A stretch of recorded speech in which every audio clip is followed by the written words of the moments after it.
мелодрамагийн хөтлөх болов. Энэ юу үргэлжлүүлж явах юм бол тэ. Тэгээд ягаад гэвэл бидний уур амьсгал ярьж байгаа сэдв маань амар тийм гүн түндэр харан хүй тэр орой дүрслэх байхгүй юу? Тэр нэгэн орой юу болсон бэ? Юу яригдваа гэдэг чинь одоо үүнийг бид үргэлжлүүлээд үзснэ. Бид энэ сард эзний зоогийн талаар ярьж байгаа. Тэгээд тэр эзний зоогийн талаар 3 удаагийн ярьлаа. 3 зогсох биш. Бид сар болгон эзний үхлийг бидний төлөө амиа өгсөн тэр Христийн үхлийг бид тэр тунхалдаг байгаа. Тийм учраас энэ бол бидэнд төлөхөр байнга дадлуулаад бид тэр бүр ингэ суулгагдсан байгаа. Гэхдээ бид өнөөдөр юу үзэх вэ гэхээр залбирлаа би өнөхөр бас яг өнөхөр мөржөөд юу яах вэ гэхээр надад амар хэцүү байсан. 3 сэдв маань гуруулаа яваад өнгөрцөн. Тэгээд эзэн минь намайг ч бас өрөө өржээ гэл. Яков шиг барилдлаа. Тэгээд тийм үе байдаг л дагасаа бүр. Заримдаа болохоор ингээд барчин санагдаад барчнаа гэдэг. Тэгээд саяны 7 хоног бол үнэхээр эзэн гараа өргөд би бол чадахгүй байна. Тэ. Ер нь зарим нэг аминаг хэлдэг өгч худлаа юм л шүү дээ. Яг цагаад бол би шалгал тултан угаана гэдэг ярьдаг. Яг цагаад бол би аяг бол тултан угаана гэдэг байхгүй. Тэгээд би бол цагаад болохоор яг юу ч чадахгүй юм бэлээ. Бэлдсэн байхгүй. Тэгээд яг энэ сэдвэр яриндаа л гэсэн юм яагаад гэдэг. Тэгээд надад оногдсон юу нь Иохан 13 дугаар бүлэг байна. За эндээс бүгд хамт ер нь Иохан 13 ба 14 дугаар бүлэг бүхэлдээ яаж байгаа вэхээр энэ оройн зогд болж байгаа үйл явдал байгаа. Тэр оройн зогдор ширээний хард гол явагдаж байгаа тэр процесс дээр энэ бүх үйл явдал яригдсан байгаа гэсэн үг. Тийм учраас би иргэдээ ингээд маш их хамгийн юу чөлөөд дуудаад явчихна. Гэхдээ гол энергээр хэлэх байгаа мессеж маань нэгдүгээр эшлэлийг би хамтаарай. За эндээс юу гэж юм. Энэ ертөнцөөс салж эцэг өдөө очих цаг нь босныг алгаслын баяраас өмнө Есүс мэдээд дэлхийд байсан өөрийнхнийгөө хайрлаж байсан тул тэднийг эцсийн хүртэл хайрлаваа гэсэн. Амен. За ярих хүсэж байгаа тэр мессеж маань бүгд бүтэн 2 бүлэг байгаа ч гэсэн энэ Есүс өөрийнхнийгөө эцсийн хүртэл хайрлаваа гэдэг тултлан хайрлаваа гэдэг энэ мессежийг л энэ үгэнд багтаахыг хүсэж байгаа юм. Амен. Тэгэхээр юуны талаар явах вэ? Есүсийн хайрын талаар хамтдаа үзье. Вау гэж. Гоё сэдв тийм үү? Есүсийн хайр. Энэ бол зүгээр хайр биш. Бидний эцэст нь хүртэл хайрлаж байгаа тэр хайрын талаар. Энд дээр ярьж байгаа тэр мессеж юу болж ирэхээр тултлан эцсээ хүртэл өөрийнхнийгөө яаж хайрлана вэ? Мэдээж энэ хайрын маш олон зүйлүүд байна. Эхлээд Иохан ном эхлэхдээ юу гэж хэлдэг вэ? 1:12 дээр тэр өөрийнхөндөө ирсэн боловч өөрийнх нь түүнийг хүлээн авсангүй. Харин өөрийг нь хүлээн авсан болгонд Бурхны хүүхэд болох эрхийг тэр өгөө гэж хэлж байгаа. Тэгэхээр яг энэ өөрийг нь хүлээн авсан хүмүүс зориулаад тэдний яаж эцсийн хүртэл хүлээ тэднийг хайрлаж байгаа юм бэ гэдгийг энд оройн зогон дээрс бүгд хамтдаа үзье. Халелуя. Энэ зогон дээр маань юу болж байгаа нөхөр? Есүс цаг толсон. Мэдсэн. Тэгээд түүний өмнө магаш ихэд түүнийг өөр нөхцөл байдал хүлээж байгаа. Яг энэ ширээн дээрээс босоод явхад түүний өөр нөхцөл байдал хүлээж байгаа учраас одоо энэ үлдсэн нөхцөл байдал дотор яаж өөрийгөө тэр хүмүүсүүдийг хайрлах түүнд маш их хязгааргүй хайр үлдсэн байгаа. Тэр өөрийн дагалдагчтай тэр 3 жилийн турш дагалдуулж явж байхдаа маш олон зүйлийг заасан байгаа. Маш олон зүйлийг бас амьдралаар нь дамжуулж өөрийнхөө хайрыг харуулсан байгаа. Гэхдээ түүнд харуулж чадаагүй, илэрхийлэх хүсэж чадаагүй, амжаагүй тэр хайрууд байсан байна.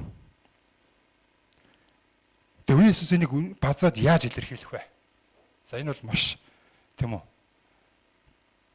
Тийм учраас Есүс энэ зүгийг яаж гэр одоо манай өмнөх сэдвүүд үгээр ихэд хүссэн байна гэдэг чинь одоо энэ дээр гарч ирж байна. Өөрийн хайрыг илэрхийлэх хүсэж байна тийм үү? Магадгүй хайрын Тимотеос хайрын зог. За бид нар өнөөдөр энэ нэрийг хэн хандаж хэлж байна? Ер нь ямар хэн хандж нэрийг сонсож байгаас шалтгаалаад бидний сэдвийг ингээд өөр өөрөөр уншиж болдог. Эзний зог гэх юм бол түүний боол хүмүүсд нь аягаас ойлгоно гэсэн үг тийм үү? Яг нь эзэн ба боолны харилцаа. Эзэн гэж байгаа бол боолдоо зориулсан эзний санаачлах, эзнийг хүслээр хийгдэж байгаа энэ зоог байна. Боолдоо хандаж хэлж байгаа хайр. Тэгээ сүүлчийн оройн зог гэж үг байна. Нийгэмд бол энэ өнцгөр нь их ойлгодог, мэддэг. Даамууд зураг өгдөг тийм үү? Леонардо да Винчигийн ингээл том зураг өгдөг шүү дээ. Тэн дээр бол эзний зог гэх юм бол хүн ойлгохгүй шүү дээ. Тэ? Энэс ямар мессеж өгөх гээд байгаа тэр ойлгохгүй гэсэн. Яг тийм учраас сүүлчийн оройн зог гэх юм бол хүн Есүстэй шамнартаа ингээл хамгийн сүүл удаа оройн зог урж байгаа гэл. Тэгээд дуусаа. Гол агуулгана. Тэгээд Есүс бас юу гэж ихээр хайрын зог гэж бас байдаг. Хайрын зог гэж бас зарим цуглаан бас нэрлэдэг юм байна. Бас гэж байгаа. Магадгүй тэнд мах давмгаал бас эмхтэй өдөртөгч байдаг ч юм уу мэдхгүй би сайн. Гэтэ ямар ч тийм байдаг юм шиг. Тэр хүн яаж тийм үү өнцгөөс өөртөө хүлээж авч тэрүүгээрээ л хандхаг хүсэж байдаг. Хайрын зог. Тэр энэ тийм ч бас энэ өнөөдөр би юу айллаас харихыг хүсэж байгаагаар тэр Есүс өөрийнхөө хайрлсан учраас яалтчгүй нь бол өнөө бас тийм үү хайрын зог ирж байна. Энэ бол зүгээр нэг цагт тулчаад яруу сандруу нэг баяр тэмдэглэх гээд байгаа зүйл биш. Илэрхийлж чадахгүй байгаа. Тэр хайраагаа илэрхийлэх хүсэж байгаа тийм тэрийг зоогоор яаж илэрхийлэх вэ гэдэг мессеж байна гэсэн үг. Тэгэн дээр харах юм бол үргэлжлүүл банж юу хийж байгаагаар Есүс зоогонд ширээнд суухаас өмнө шавныраа хөлийг угаасан тухай энэ дээр гарч байна. За би эндээс түгээ явчих. Тэгэд шамтаа хөлийг угааж байсан хамгийн сүүлд Петр дээр ирсэн гинэ. Тэгэд Петр дээр ирсэн чинь Петр магадгүй тэндээс ингэж болцсон баг. Татгалцсан. Үгүй та миний хөлийг угаах гэж юу? Есүс чи миний юу хийж байгааг одоо мэдэхгүй. Харин чи хожим ойлгоно гэлээ. Петр түүнд та миний хөлийг хизээч угаахгүй шүү гэсэн. Есүс би чамайг угаахгүй бол надтай гих хувь чамд үгүй болно гэлээ. Тэгтэл Симон Петр түүнд эзэн зөвхөн хөлийг минь биш бас гар толгойг минь угаагаач гэж хэлсэн байна. За Петр бол магадгүй ингэсэн багт юм уу? Би ер нь бол энэ 12 шавнуудаас хамгийн болохгүй бүтэхгүй. Магадгүй урах дээр дуудах юм бол би л байх гэж бүхнийг өөр төрөд төвлөр хавдаг бах тийм үү? Нэг тийм эмоцтой штэ. Тэгээд магадгүй тэрийг илэрхийлж хийсэн чинь за энэ зүйлийг би угаана. Тэгвэл чи надад хамаагүй болох гээд байна гэж хэлж байна. Тэгээд энэ дотор юу болж байгаа нөхөр Есүс өөрийнхөө бас хэрхэн яаж тултан харилж байгааг нэг мессеж антар явж байна гэсэн үг. Энэ дотор хэн байлаа? Удахгүй Есүсийг барьж өгч байгаа Юдас байна. Энэ орон цагийг бид харах юм бол магадгүй би эндээс хоёр хуваамаар байна. Юдастай байх үе ба Юдасыг гарч авсны дараах эзний зог. Тийм үү? Яг ингэж байгаа шүү дээ. Тэгээд энэ дээр харсан чинь хөл угаах хэлсэн. За тэгээд энэ бүх төвд энэ бол Есүс ингэж хэлж юу болж байгаа нөхөр нэг мессеж өгсөн байна. Анхныхаа мессежийг. Есүс тэг ингэж байна. Тэгэж бүхэлдээ цэвэр байна. Та нар цэвэр байна. Гэхдээ бүгдээрээ биш шүү гинэ. Аюу бүрхэг юм ярьчих тийм үү? 12 хүн байгаад идэг. Магадлаар бол за нэг нь бол тодорхой байгаад. За нэг нь бол байна тийм үү? Тэгтэл хүмүүсийн дотор нэг хулгайчиг болгох тоглоом байдаг шүү дээ. Нэг нь цагтаа болоод нэг нь хулгайч болоод хулгайч нь нүдэрээ ирмээ алаад яваад байдаг. Тэр шиг тэгээ Есүс амар тийм бүрхэг юм яриадсан чинь нөгөөд чинь хин юм болоо гэж бодоол. Тэр шиг тэгээ хулгайч нь тэгэл харсан нэг нүдэж авчаал. За би өвчлээгээ гардаг тоглоом байдаг тийм үү. Магадгүй энэ зүйл санаа нь хаанаас гэрсэн нэг би яаж мэдхүү. Гэтэ бол оргон биш. Энэ зүйл байрлсан байна. Тэгэд Есүс энийг мессежийг хөрөхийг хүсчихсэн. Тэгээ яагаад бол Юдастай хамт байх үедээ Есүсийн тэр сэтгэл хөдлөл тэрний ямар нэгэн зүйл гомдонгүй байгаад байгаа тийм үү? Эсвэл цээжинд нь ямар нэгэн ингэ тэглээд байгаагаа илэрхийлэх хүсэж хэлсэн бүр. Хэд хэдэн удаа үүнийгээ давтсан байгаа байхгүй юу? Та нарын нэг чинь та нар бүгдээрээ биш шүү гэж хэлсэн. Дараагийн удаа тэр хэнийг Юдасын талаар юу гэж хэлсэн бэ?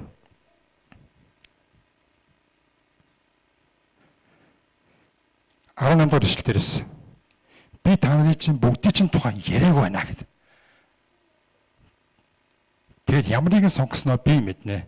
Харин энэ нь миний талхыг идэж байсан нэг нь миний эсрэг өсгөхийн өргөө гэж бичвэр бэлэгдэхийн тулд юм а гэсэн. Энэ бичвэрийг бол өөрөө хэлээгүй.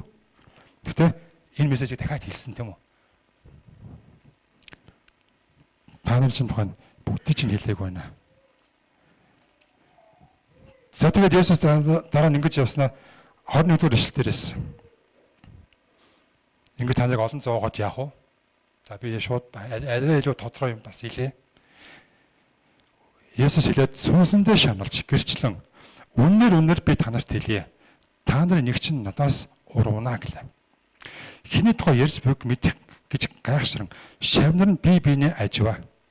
За энэ дэр гурван юм болсон. Есүс хамгийн орон Есүсийн чээж хавцаа ингээд түүнийг налаад байж байгаа Иохан байсан байна. Дүрсэлж харам. Тэгээ Петр бол арай хастайхнаас хөвчлөлт асуусан юм шиг. Иохана Есүс яг юу гэдэг юм бэ? Тэ. Яг хийн гэдэг бүх тодорхой болгоод өгөөч. Хийн юм бэ гэсэн чинь. Тэгээ Иохан ч магадгүй ойрноос чимээгүйгээр эзэн тэр хийний тухай яриад байгаа юм бэ гэж асуусан чинь. Нэг ид зүйл өгсөн тал хаваад энэ талхыг би дүрээд хэн дөгн тэр нь мөнгө гэж хариулаад талхны хэлтэргийг дүрж Искариотын Симоны хүү Юдаст өгчээ. Талхны хэлтэргийг аваад түүнд сатан шүглэв. Тэгтэл Есүс Юдаст үйлдэх юма түргэн үйлдгэлээ. Харин тухлын суучтын хинч үүний улмаас Есүс тэгж хэлснийг нь мэдсэнгүй. Юдаст мөнгөний хүүдий байсан тул Есүс түүнд баярт зориулан бидэнд хэрэгтэй юмыг нь худалдан ав. Эсвэл ядуус юм өгч гисэн байх гэж зарим нь боджээ. Тэгээд Юдас талхны хэлтэрхийг аваад тэр даруй гарч явлаа. Тэгэхэд шүн байваа гэсэн байна. За эндээс харах нь бол Есүс олонний дунд орилог байна тийм үү? Тэгээд Иохан Есүс асуусан эзэн тэр хүн хин юм бэ гэж асуусан. Есүс хэлээг зүгээр талх аваад Юдас тандж хэлсэн. Би энэ талхыг түрээд хэн дэгэн тэр нь мөн гэж байна. Яг Иохантой хувьчлан хэлж чинь гэсэн үг. Тийм учраас Иоханы сайн мэдэн тэр бол Юдасын талаар маш их гардаг гэсэн үг.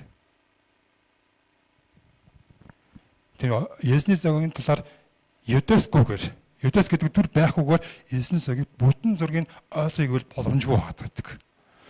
Тэр нь маш сонирхолтой төр. Тэр нэг зөвхөн Иохан мэдчихсэн тохойд. Тэгээ Есүс Иоханд хэлсэн гэдгийг Юдас ч мэдэхгүй. Тэгэд Есүс аваад Юдас төгсөн, Юдас барьж аваад за талхыг идэгч завгүй магадгүй бариалгүйсэн бах тийм үү? Магадгүй тоцтой идэх хүсэл байсан бах. Идэхгүй байх уу? Би энэ идэх зохистой юм мөн үү биш үү гэж бодсон бах. Дотор нь өөр зорилго яваад байдаг. Талхуурчаа тэгэл идэгч биш яахч биш. Тэг ямар ч сан гараалал гүйсэн юм чи. Бид нар энэ зүйлийг харах юм бол Есүс Юдасыг хүртэл яаж хайрлаж байна вэ? Хайр гэдэг бол аливаа зүйлийг бусдад зарлах биш тийм үү? Хайр дотор тэгтээ үннээр хайр бол дадалдаг гэж хэлж байна. Тэгээ Есүсийн тэр Юдас хандж байж байгаа тэр хүртэл өөрийнхөө Юдасын хувьд тултал нь эцэст нь хүртэл бас хайрлах боломж нь энд байж байгаа. Есүс Юдасын хөлийг нь угаасан түнд өөрийнхөө бие болох талхаар дамжуулж хэлж байгаа энэ бол миний бие юм а гэж хэлж байгаа талхыг хүртэл Юдаст өгсөн байгаа. За энэ хүртэл нэг ихний уур амьсгал өнгөрч ирдэг. Түүнийг гарч ирсний дараа одоо жинхэнэ дотны тэр халуун яриагаа хинтээ өргөжлүүлж яах вэ? Юдасаас гарч усны дараа тэр 11 шавнар тийм үү? Шавнартаа жинхэнэ нэг та нар бие биеэ хайрл гэдэг агуу тушаалыг өгч байна. Тэгээ бид нар заримдаа боддог юм уу? Хэн нэгэн үнэтэй цайтай үгийг авч хэрэгжүүлэхгүй мөртлөө сайн сонсдог. Гагаал маргааш нь чихээрээ гагаар хайчдаг. Тийм хүмүүст үг хэлсэн дор бол яг сонсоод үгийг хэрэгжүүлэх чадвартай. Яг үнэхээр тэгж итгэсэн хүмүүстэй тэр үгийг хэлэх нь илүү үр жимстэй ургалдаг. Тийм ч бас Есүс үүнийг яаж нэгээр хоёр хуваалцдаг юм. Өөрийг дагаж явдаг ертөнцийг нэг яаж хайрлах Есүс мэддэг. Мөн Есүс эцсийн хүртэл өөрийг нь өвгөл хүртэл түүнийг дагаж тууштай юу хүмүүст хандсан түүний хайр гэж бас өөр тустай байна. Тэгээ юунд хандаж юу гэж хэлж байгаа? Та нар бие бинийгээ хайрлаа гэж хэлж байна. Та нар бие бинийгээ хайрлаа. Яг энэ мессежийг өмнө юу гэсэн юм бэ? Би та нарын хөлийг хугааснаар би та нарт юу хэлэх гээд байгааг та нар ойлгосноо гэж хэлж байгаа. Ингэснээр би та нарт юу хэлхийг хүсэж байна. 7 дугаар эшлэлээр хэлж байгаа нөгөө чи миний юу хийж байгааг одоо мэдэхгүй гэж байна. Харин чи хожим ойлгоно. Тэгээ би та нарын хөлийг угаасан бол та нараас би бинийг хөлийг угаах ёстой гэсэн тушаал өгсөн байхгүй. Тэгээ нэг ямар үед өгөх гэж явахаар энэ дээр юу гэж ирэх та нар сул дорой. Мэдээж та нар намайг 3 жил дагсан хэдийн та нар цэвэрхэн болсон. Сэтгэл зүрх чинь угаасан цэвэрхэн болсон. Гэтэ бүгдээрээ биш байсан. Гэхдээ би бүгдийг чинь ялахгүйгээр хинийх нь ялахгүйгээр хөлөө чинь би угаалаа. Та нар тэгж чадах уу? Та нараас нэгнийхээ сул дорой байдлыг хайраар далж халахлаад түүний хөлийг угааж чадах уу гэж асууж. Бид нар Есүсийг дагахтаа бид нар яаж хардаг вэ? Бусдыг бид нар яаж хардаг вэ? Энэ хүн бол үнэхээр Есүсийг дагаад байгаа мөртлөө айгүй худлаа байна гэж тийм үү? Бид нар ингэ шүүж бусдыг шүүдэг бол бид нар бусдад маш их том бүдрэгч болов болчихдог гэсэн үг. Харин сул дорой нэгнийг сул дорой байдлыг хараад онцолж хараад Есүс амнираа магадгүй тэр шороо дагуу татуулж орж ирсэн, гаднаас орж ирсэн тэр хөлийг нь хараад тэр сул дорой байдал дээр ажилласан гэсэн үг. Тэг угаасан. Тэг бид нар ч гэсэн заримдаа тэгж хандах хэрэгтэй байдаг. Бид нар бие биетэйгээ сул дорой байдал нь хүлээмжшөөрж хөлийн угаах хэмжээний тийм үйлчлэл тэгж бие биендээ үйлчлэх хэрэгтэй гэсэн үг.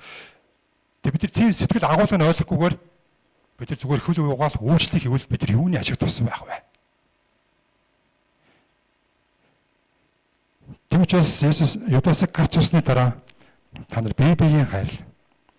Үүнийг Есүс хэлсэн нь энэ бол тулд нь хайрлаж байгааг нэг шинж. Хэлбэр магадыг хөл угаахаар дамжуулж хэлж яана гэсэн үг. Тэгээ энэ дээр хэлж байгаа 33 эшлэл дээр хэлж байна. Бэлсэн хүмүүстэй би та нарт хамт хорхон зур байна. Та нар намайг хаях болно. Би юудэчүүдэд би хаашаа явна тийшээ та нар очиж чадахгүй гэж хэлснийхээ адил одоо би та нарт хэлж байна гэнэ. За энэ оройн цагаан дээр хэлжсэн тэр зүйл бол шин зүйл биш юм аа гэдгийг бид харж болж байна тийм үү? Энэ өөр юудэчүүдэд хандаж бас нэг оройн цаг барьсан тухай ярьж байна. За тэр нөхцөл байдал бас сонирхолтой. Энэ бол жилийн өмнө бас нэг алгасал баяраар бүгд Иохан номын 6 дахь бүлгийг хамтдаа гаргая. За Иохан номын 6 дахь бүлэг дээр би урд нь юудэчүүд бас энэ хэлж ирсэн юм аа. Би явна. Миний явах газар та нар хүрч чадахгүй. Тэгээ ширээний ард юу гэхээр би бол зам үнэн ам мөн гэж хэлсэн энэ мессеж өгсөн тийм үү?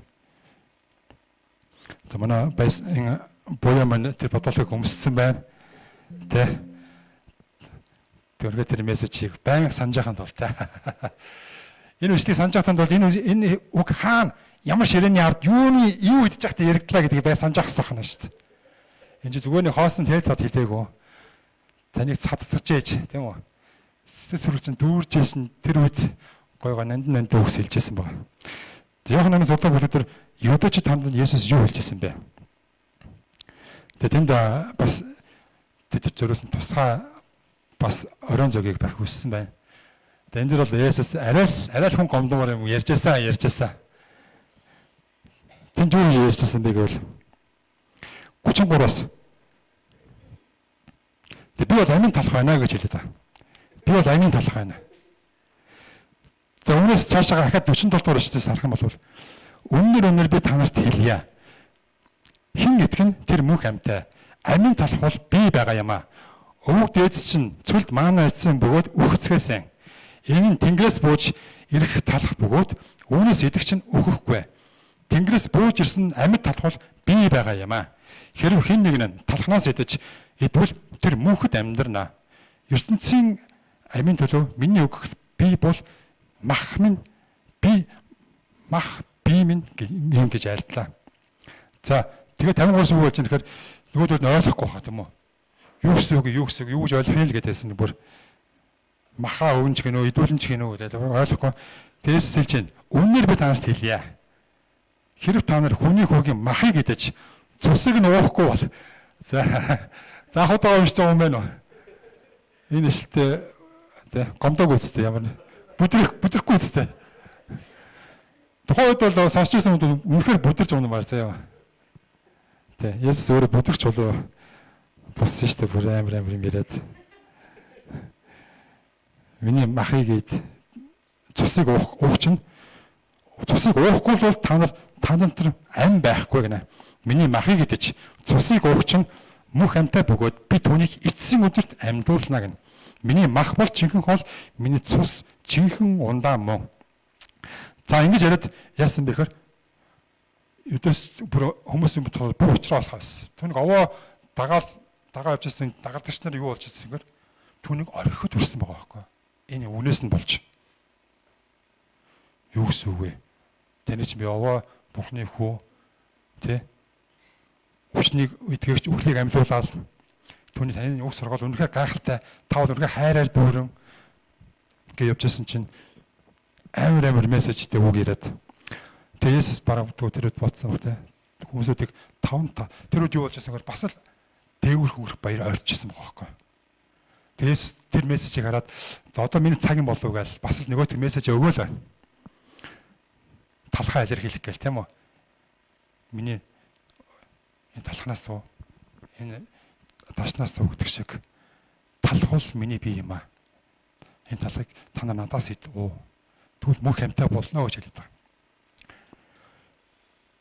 Нөхцөл байдал илэрхийлэмж нь өөрөөр боловч доторх хэлэх гээд байгаа нэг зүйл нь бас л нэг тийм намайг үд тэгвэл та нар мөнх амьтаа болно. Энэ мессежийг өгсөж ирсэн ба. Тэгээ үүнээс нь болоод 66 дээр дагалдагч нар хэлж байна. Энэ хүчин хэцүү байна.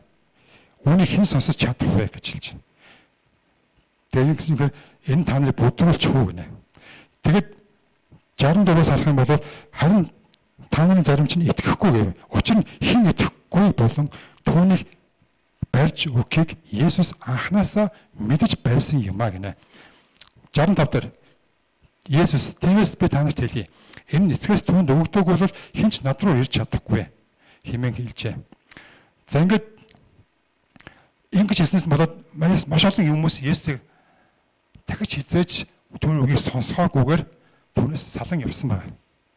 За үүнээс хойш Есүс бид хоёрын зам саллаа. Тэгээд Есүс юу гэж 12 шавьяасаа асууж байна. Та нар бас явах уу гэж хэлж байна.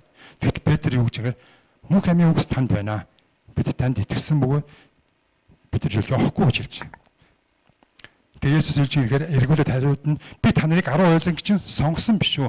Гэтэл та нарын нэг нь диавол байна гэж хэлж байна. За энэ мессежийг дахиад хэлээд байна тийм үү? Оройн зөгдөр ч энэний тухай ярьж байсан тэр жилийн өмнөх дээгүүр хүн баярыг ойрцсон тэр өдөр ч гэсэн бас энэ үгийг ярьж байна. Тэгээ тэр үед Есүс юу мэдчихсэн гэхээр хэн нэг нь миний төлөө намайг барьж өгнө надаас урам гэдгийг бас мэдчихсэн. Тэр бол Искариотын хүн Юдасыг бас хэлж мэдчихлээсэн. Тэгэд нэг сонирхолтой зүйл байгаа. Яагаад төдийгөөс өдийг хүртэл тийм үү? Өөрийг нь үгүйс гэсэн, өөрийг нь барьж өгнө, өөрийг нь жинкнээсээ биш. Худал хуурмат дотор зөв өөрийн төлөө Есүсийг дагж байгаа нэгэн бай гэдэг мэдсээр байгаа мөртөө Есүс яагаад түүнийг тутан хайрлав?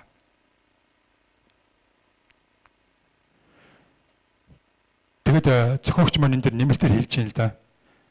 Тэр нь Юдасыг хэлж байжээ гэж. Магадгүй Иохан элч өөрөө тухайд бол мтээгүй байгаа. Мтээгүй. Яг тэр оройн зогон дээр Есүс зөвхөнд нь ойрхон хэлсэн тэр үед л Есүс Юдас юм байна гэж мэдсэн. Тэндээс бид нэг асуулт гарч байна.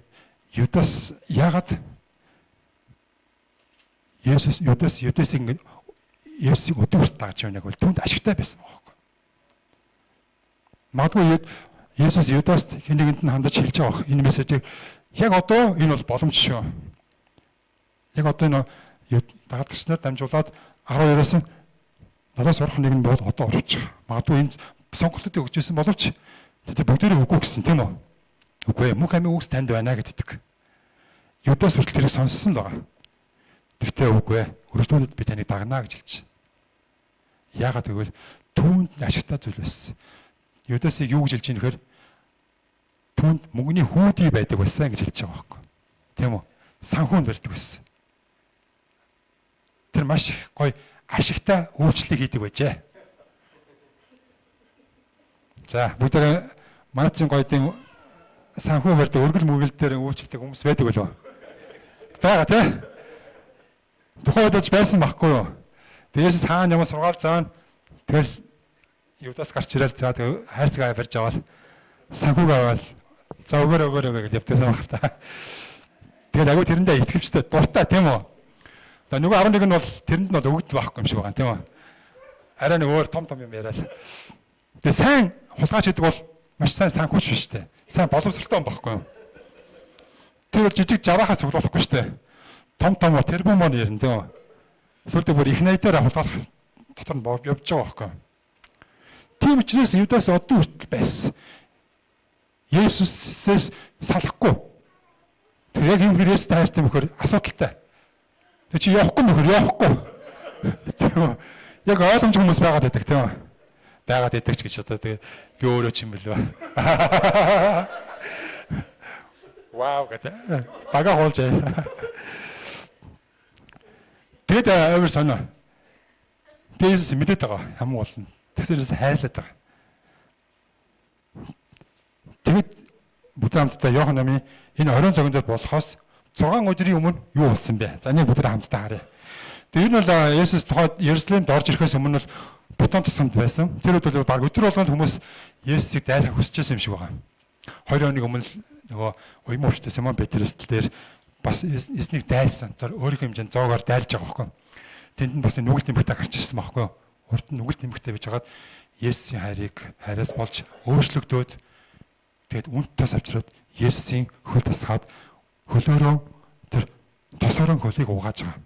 Есүс үүнийг юу хэлж ирэхээр энэ нэмэгтэйг орхио. Энэ нэмэгтэй миний намайг үхэлт бэлтгэж үүнийг хийж яана гэж хэлж байсан.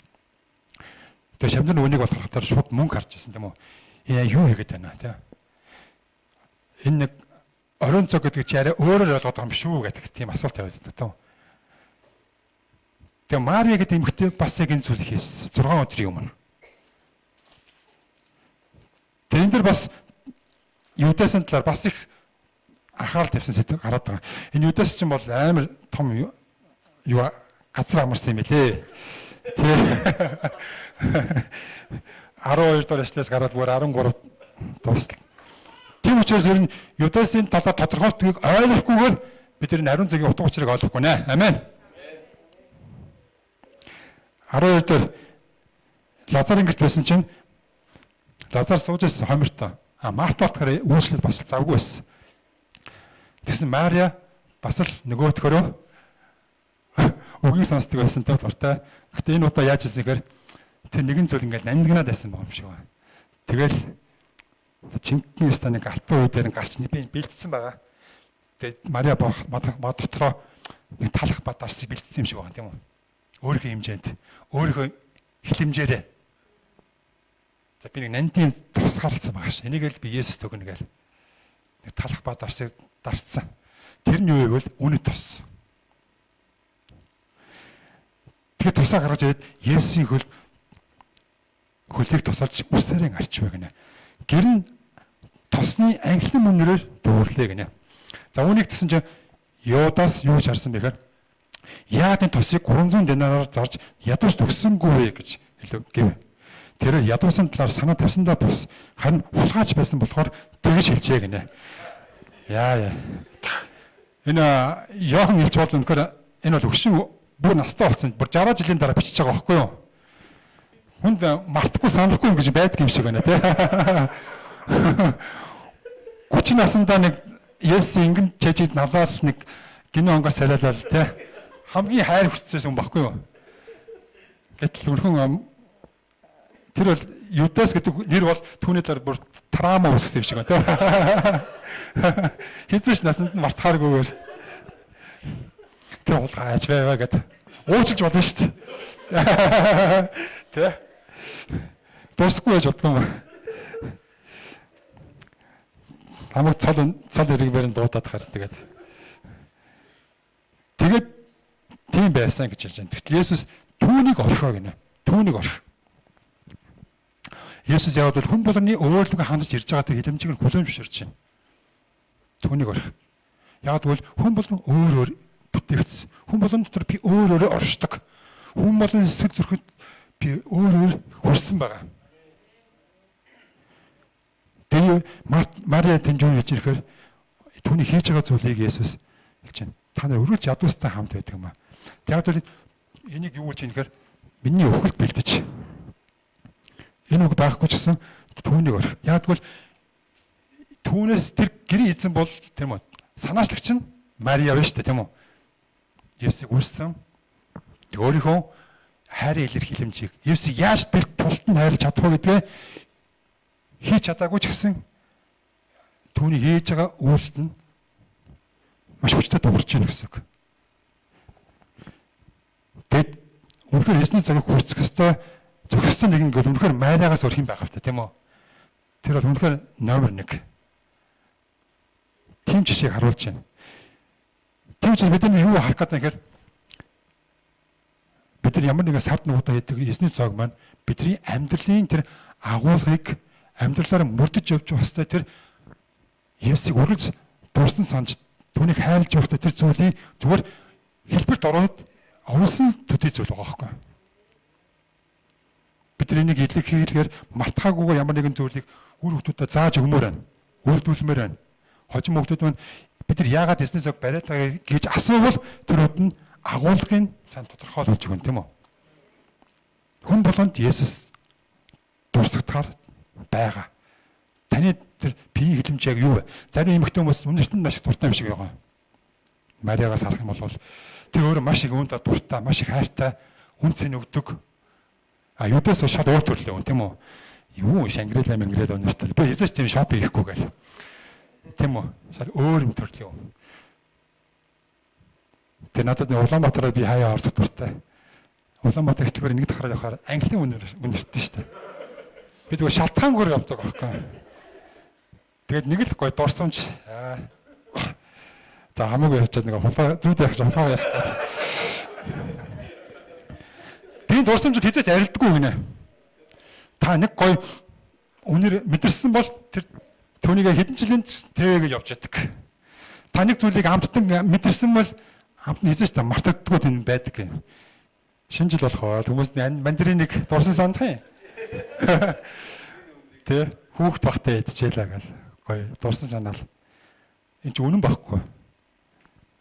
Яг бол идэх юмар дамжуулж илэрхийлнэ гэдэг бол маш хүчтэй мессеж. Авраам хүртэл яасан бэ? Тэнгэрч нүртэл Авраамад айлгтал гидсэн гараад цадаад ирэхээр ерөөсөн штэ. За би чамайг хүүхчил хоёр хүүхдтэй болно гэл. Энд чинь идэх бол нөлөө байсан уу? Байсан мэт. Авраам бүх зүйлээрээ дайсан шүү дээ. Тархан бяруу авчираад нядлал сан гаймбэр бин хийгээл сүү эдэн бодсуурал сараа ихнэрээ дэвдүүлээл тэг зочтой дайлал гаргасан. Эцэд нь өрөөгдсөн. Авраамын хайр илэрхийлэмж юу вэ? Мэдж байгаа байхгүй цааш. Эхчүүдийг бол тулт нь олоход бол тулт нь өлчнө гэдэг бол тулт нь хоолно гэдэг бол хайрлж байгаа шинжтэй. Манай энэ пүүгийн маань надад айрыг авчирч өгнөө. Би үнэхээр бас эзэн талархаж байна. Тэгээ үнэхээр Энэ бол яаж юм хэр зүгээр илэрхийлэмж байхгүй. Тэгээ би тэр өөрхөн гаргийн уур холондоо яаж юм хэр би пүүгийг байна гэхээр эзэм ерөөх тэ. Тэгээ түүний надад явн зэмгээр би юм болохгүй дээ. Бүгдийг уучлж байна. Тэ. Магадгүй үгүй мөнгө гэжсэн зүйлдээ хүртэл би уучлалгүй. Тэгээ магадгүй энэ бол үнэн. Хоол дамжуулалт олон зүйл хүмүүс хоолоор дамжиж бүдэрдэг бас хоолоор дамжуулж болсон байгууллагдаг байхгүй юу? Та нар Исавын жишээ мэднэ үстэй. Үсч явж байхад юу ерөөл 3 хүү байх. Ямар хэрэгтэй байна гэж. Магадгүй тэр үйл явдлаас хойш тэр Исав улаан шуулыг харах болгондоо 20 жилийн турш гомдсон байгаа шүү дээ. Би яах гэж дүүдээ хоол илгэж тэр шүлгийг нь овоо гэх тийм. Ууг эрхэн алдсан. Тэгээс үлд нь идгэрдэг тийм аа. Тэгэд энэ хоолой дамжуулж илэрхийлж байгаа зүйл мессеж бол бодиттой үнэн учраас Есүс ч гэсэн хүн байсныхаа хувьд бол тэр орон зөгөн дээр талхыг дамжуулж энэ зүйлийг шамнартаа энэ бол миний бие юм аа гэж хэлж байна. Намайг энэ талхаас идэх болгондоо намайг дурсан санаж бай гэж. Тэр өнөөдөр бидний Есүсийг дурсан санах болгонд бид далхавал Есүсийг дурсан санах үгийг бодоод авах хэрэггүй тийм үү? Өчтөр бид нэг уулд гарлаа. Сайхан байсан. Гоё байсан. Уусан, идсэн. Тэн дээр би нэг талх авчирсан юм аа. Би зүгээр яах нь гэж бодож авчирсан байхгүй юу? Хүмүүс ямар реакшн үзүүлэх нь вэ гэж. Би авчирсан. Зарим мэдрэмж баандж байна. Зарим ингээл яах гээд байгааг мэдэхгүй ингээд юу гоё хуушар буудсан дотор юу талхах зөхөж яваа юм гээд. Хамгийн номер хоошоо хоолыг тэгэхээр би хэлсэн юм а тэгээд энэ бол зүгээр нэг тал биш ээ. Тэн зүйл бидэрт нэг зүйлийг сануулахын тулд юм аа гэл. Тэгээд бид нар энэ сар юу хийгээд байгаа вэ гэж сануулахын тулд гэл. Дааш надад нэг давс байгаагүй. Би хин нэг авчирсах юм болов уу бас харсан л да. Усан үзмийн давс. Тэгсэн чинь бас нэг жимс байсан тий. Тэнд байсан. Амьсны жимссэн тийм үү? Нэрсний шахсан тэр өтөр бол маш жижигхэн мөртэй, маш их чанартай бүр гашуу оргимор байлаа бүр. Тэгэл надад талхан байгаад идэг. Цэнгэрд нөгөө нэг нэрсний шүүсэн байгаад идэг. Хэн нэрийг нийлүүлж байгаа л аваа ис. Тэгэл өдөр мартаагүй стэй л гэдэг. Тэмээд зөв бай тийм бай. Нийлүүл гэрчил минут байгаа гэж ойлгож штэ гэдэг байгаа байхгүй. Тэгээд тэжүүн бүгд хамтаа тэр идэх юм ямар чухал вэ гэдэг бид нараас ойлгосон штэ. Арай гэж 8 км явж байгаа бол хоосон сууд байвал үнэн гурай. Тэгээд тэнд бүгд байгаа юм гаргаж тавиал. Би нэг авчирсан юмараа дайлал тэ. Хамгийн гоё утга учир нь тэнд л байсан да. Тийм үү. Тэгэл нэг тэр бол өнөхөр сан гидс гараад мэдээ тэр үүнээс заримдаа яаж охоор бүгдрээ сэтгэлдээ яваас ярилцаал тийм үү залбираал тийм гол цагийг гаргасан. Тэгээд тэр үе явж байхдаа нэг л юм ойлгосон миний хувьд бол ер нь хэн нэгний дагна гэдэг бол тийм үү эхний үед бол маш их сэтгэл хөдлөлтөө дуулна хуурдна буу хаална яваад ирэхээр дуун цөөрөөл анина бодоол тийм үү зөвхөн утгаараа тэнцээ бас юу хийж байгаа юу анзаарсан юм бэ би бас нэг цогийн үүрж мөрсөн тий би бол хаач бас хүнээрээ бас байсан эрэгтэйгийн цонгиж үрсэн эмэгтэйгийн цонгиж бас өөрж явсан тийм зүйл болдгийг үнэхээр бид тэр өөл харж байгаа байхгүй тэгээ явж эцэст нь бид тэр явах гэдэг тэг хамтдаа зүгээр нэг гоё тий эсн дотор хамтдаа байх нь ямар гоё юм бэ тэг ганцаараа явж хурдан явах гол нь биш юм байна тийм үү тэг олуулаа гоё ингээл хөхрөлдөөл инээлтэл тэгээ би бинийгаа тэгэл цаашлуулаад явуулаад тэгээ нэг төөрөлч хүн шиг төөрөл хамтдаа төөрчөөл тий хамтдаа төөрсөн шүү дээ бид нар чи тэгээ энэ хаач авсан ам гэж явсан да манай багийнхан байгаа тий тийм шүү 20 хүн явсан юм аа тэгээд Тэгээ бодсон. Тэгээ энэ Есүсийг дагна гэдэг бол бид нар төлөөсөө тооцох хэрэгтэй байдаг. Би энэ аль хүртэл явж байна. Би яг юуны төлөө Есүсийг дагаж явж байна. Есүс намайг ерөөдөг учраас би түүнийг дагж гин үү? Юдас шиг тийм үү? Юдас ямар ашигтай байсан юм гэхээр түүний үйлчлэл нь түүнд өгж байгаа тэр Есүсийн хайр нь үнэхээр таалагдсан учраас. Тэр санхүүг нь барьдаг учраас Есүсийн үргэлж гавыг нь хардаг байсан. Өнөөдөр бид нар тийм дагардагч тийм итгэж байна уу? Бид нар өөрсдөөсөө бас асууцгаая. Бид нар Есүсийг тэр бүгд нь түүний зорилгыг нь харж биш, зөвхөн түүний гавыг нь харж, түүний гавыг нь дамжуулж Есүсийг хайрладаг бол бид энэ хүртэл хүрээд бид нар Есүсийг орхиосоор аргагүй болдог. Тийм цаг үе байдаг. Тэгээ Есүс асуудаг тийм үү? Чи эцсийн хүрт намайг дагаж чадах уу? Ах トゥ усаа гэр орон ажил төрөл бүх зүйлээ зориулсан байж намайг дагаж чадахгүй болвол эртхэн шиг тооцоож үзээд замын дундаас буцсан дээрээ гэж хэлдэг. Тэгвэл маш их өндөр төлөөс төлнө. Юдас Америк төлөх хэмжээний төлөөсөө төлсөн байхгүй. Есүс Юдас гимшдэг, харамсдаг тийм үү? 30 мянган зоосоор би Есүсийг би зарсандаа үнэхээр харамсаж байна гэдэг. Тэн цаг үечдүүд бол Юдасаас илүү зүйл, илүү буруу зүйл, илүү нүгэл зүйлийг хийж байгаа итгэвч хүмүүс байдаг бол яах вэ? Есүс тэднийг эцэст нь хүртэл бас хайрласан тухай хамтдаа нэг харцгаая. Тэгээд өнөөдөр ишлэлийг дуусгая. 1-р Коринт номын 11-ийг 11 бүлэг.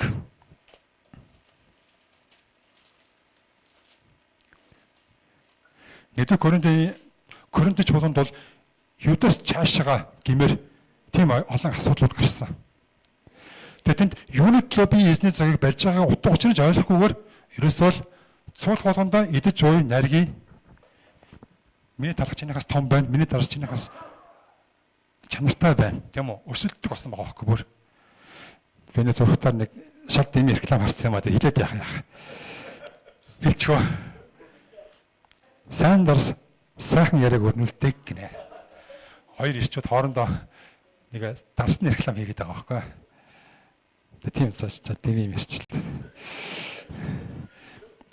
Тэг яг боддол ингээд энэ дарсан дээр сайхан ярина өрсөн үнэн штэ. Хайрын тухай тийм яриа өрсөн үнэн.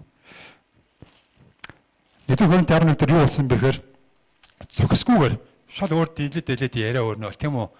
Эзний төлөө биш. Цадахын төлөө, нэгнийхээ өнөхөр хоосон байгааг харж басамжлахын төлөө тэд эзний зөвгөд өнөхөр утга алдсан байсан.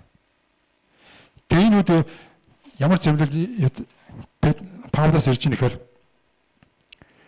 та нар энэ дундаас зохисгүйгээр хоосон идэж уусан эзнээс цахилгажуулаад өвчтөй болдог. Тэр байтугай зарим хүмүүс бүр өвгөл хүртэл явсан байна гэж хэлж байна. Тэндээс нэг сайн мэдээ зүйл энэ дээр юу вэ гэхээр бид өөрсдөө нэгтлэхгүйсэн бол шүүгдэхгүй байсан. Харин бид шүүгдэхтэй ертөнцтэй хамт ялагдахгүй тулд эзнэр сахилгажтаа гэсэн байна. За энэ юу гэсэн үг вэ? Бид нар сахилгаждаг. Тэр эзний цагийг зогсгүйгээр хүртээд үнэхээр агуулгын мэдхгүйгээр зүгээр хэлбэрийн дагаад ягаад зураанд иж байгаа ойлгохгүй. Гэхдээ эрхэн гоё байдаг. Ягаад эзний цагаас хүртээд байгаа мэдэхгүй. Гэхдээ идэхгүй бол нэг нас хосч гээд байгаа шиг байдаг болол хайр дотор ахтарч нарын пастор хэлж байгаа үгийг сонсоод дуулууртаагаар за энэ удаад үнэхээр тэр зогсгүй түүний өгөхлийг ойлгохгүй Есүс яагаад нүглүүдийн төлөө яагаад бидний хайрсан тэр хайрыг ойлгохгүйгээр зогссноос хүртгэж байгаа бол стоп. Тэгээ энэ бол бидэнд яаж авсан хайр дотор бид нар үүнийг ойлгуулж авах хэрэгтэй гэж хэлж байна.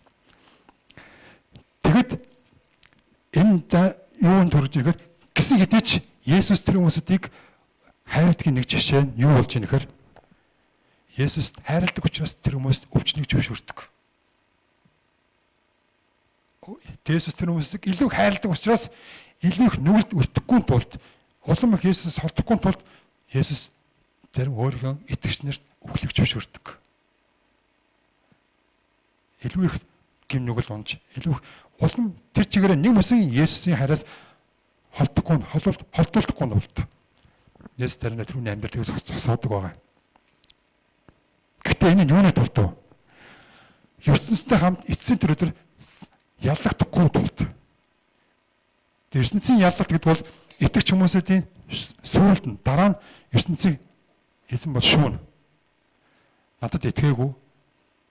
Есүс итгээгүй ба Есүс үнэхээр өөрийн эзнээ бол хүлээж аваагүй. Есүсийн цусыг үр тооцсон тийм хүмүүсүүдийг шүүлт гэж байна. Энэ бол ертөнцийг шүүх Бурхны шүүлт байгаа. Үүний өмнө юу болохоор итгэгч нарыг шүүх тэр шүүлт гарч ирж байгаа гэж байна. Тэгээ энэ үед яаж юм бэ? Эзэн тэр үед энэ шийдвэрээр мөксөн нойрс нэг эзэн амьлуулах тухай ярьж байгаа. Би бол амьдралдаа нэг зүйлийг ойлгодог. Бид амьдрал дээр буулгах юм бол эзэн ихтэй дуудлаггүй ондоод булгуу зүйлсийг хийсэн тохиолдолд биднийг хар хуураар хийждэг тийм үү? Хүүхд багтаа хийдэг байсан. Тэгээд нэгэн бод ойлгосноо гэдэг байсан. Тэгээд бодлоо ойлголоо ухаарлаа гэл. Тэр үед нөгөө нойлын өрөмөр ингээд харахуус гарч штэ. Ийм шийтгэл байхгүй. Тэгээд энэ нь яаж ингэхээр хайрлагуудаа бис.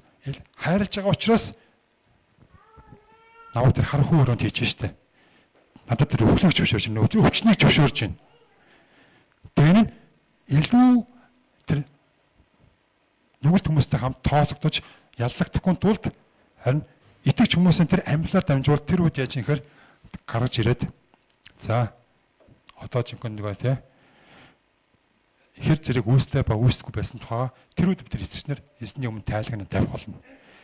Тэр үед эзэн хүртэл тэр үхэл гэдэг зүйл бидэнд тийм зүйл байгаа. Тэр үхэл гэдэг бол эцэгчнэрийн хувьд бол тэр тухайн хүмүүсд бол ор тас эзнийг үүсгдэг хүмүүс биш байсан. Есүс бол эзэн гэдэг нэмээд ойлгосон. Гэхдээ хувийн сахилгад хувийн тэр амьдралын хэлбэр бие бидэд хайр байхгүй тийм хүмүүсийг бурхан сахилгажуулдаг байгаа. Тийм учраас энэ зүйлийг хийсэн байна. Чуулган дээр. Тэгэхээр бид нар Есүсийн хайрыг эндээс харах юм бол Есүс өөрсдөө итгэсэн хүмүүсүүдийг тултал үнэхээр хайрладаг шүү. Бид нар өөрийнх нь бодлоор бол бидний бойлголтоор авах юм бол бид нар тэр үнийг бол тэр чигтэн тамд нь илгээчмээр юм шиг байна. Харагдаж байна тийм үү? Есүсийн зоогийг үн цэнэгүй тооцсон Есүсийг үнэхээр ойлгохгүй байгаа нэг бол баг тэр чигтэн ертөнцтэй хамт нэг сагсан тийгээд баг тэр чигтэн хаях гэдэг юм биш. Харин Есүс тэр хүмүүсийг бичсэн хайрлаад хожим яллагдахгүй тулд амьлалтанд хүрэхийн тулд тэр өдрийг хүртэл Есүс тусгаар байлгасан байгаа байхгүй. Энэ бол эзнээс сахилгажуулдаг. Тийм учраас бид нар хамтдаа одоо эзний зогоод амжуул бид нар юун дээр амьдралд ямар зүйлийг харах вэ гэхээр бид нар хэлбэрт бус. Бид нар амьдрал дээр эзнийг дурсах ямар нэгэн тэр амьдралд минь хилж байгаа тэр бүх зүйлд анхааралтай хандцгаая. Эцэхээр дамжуулж ирж байгаа байнга тэр өгнүүд байдаг тийм үү? Хүүхд байхад бодгоцсон ингээд өгж байгаа тэр өгнүүдийг бод. Энэ бол эзнээ дамжуулж ирж байгаа дурсдаг зүйлүүд байгаа. Зарим хүмүүс нэг өөрт ах гэдгсэн тэр Есүс хайрласан тэр хайраа самт дурсан сан. Энэ бол эзнийг дурсан санаж байгаа хайрын зовч нь бол мөн. Заримдаа би өнөхөр ах яаж итгэсэн хаана байж байгаад хэн байсан тухайга маш их боддог. Энэ зүйлийг бодоход Есүсийн хайр ямар агуу вэ гэдгийг л учаал ороод ирдэг гэсэн байхгүй. Энэ надад сард нэг удаа эзний зогийг барьж байгаас илүү их маш их үнцэнтэй эзний дурсамжийг өөртөө бий бол бүтээж идэг гэсэн. Яг бол эзний зог гэдэг бол бид нар эзнийг дурсахын тулд үүнийг хийж байгаа. Эзнийг дурсахгүйгээр түүний үгтэд тунхлахгүйгээр тэр надад ямар их хайртыг ойлгохгүйгээр байн өөртөө саналдаггүйгээр дараагийн үйлдэлийг хийх боломж байхгүй. Дараагийн үйлдэл нь юу вэ? Гэмээн улаах. Дурсан санахгүйгээр гэмээн улаана гэж байхгүй. Эзний яг бол хайр бол биднийг аларладаг. Хайр бол биднийг гэмшүүлдэг, гэмшилд хүргэдэг. Гэмшдэггүй хайрыг ойлгохгүйгээр гэмшдэг гэдэг бол энэ бол зүгээр л өөрийгөө хуурж байгаа хэвтэл тийм үү? Тийм учраас эхнийг нь хийхгүйгээр хоёр дахь нь бид нар хийх нь хуурамч худал болно гэсэн үг.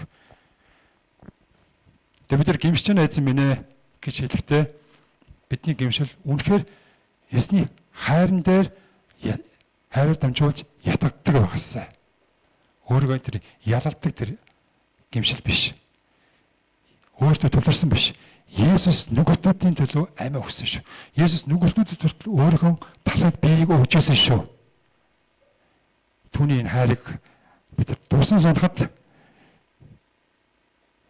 би эзний зоогийг зогсгүй гэж өөрөө бодсон ч гэсэн би түүнийг хайр барихтаа би зоригждаг байгаа шүү. Халелуя. Бүгд хамтдаа залбирцгаая. Тэгээд өнөөдөр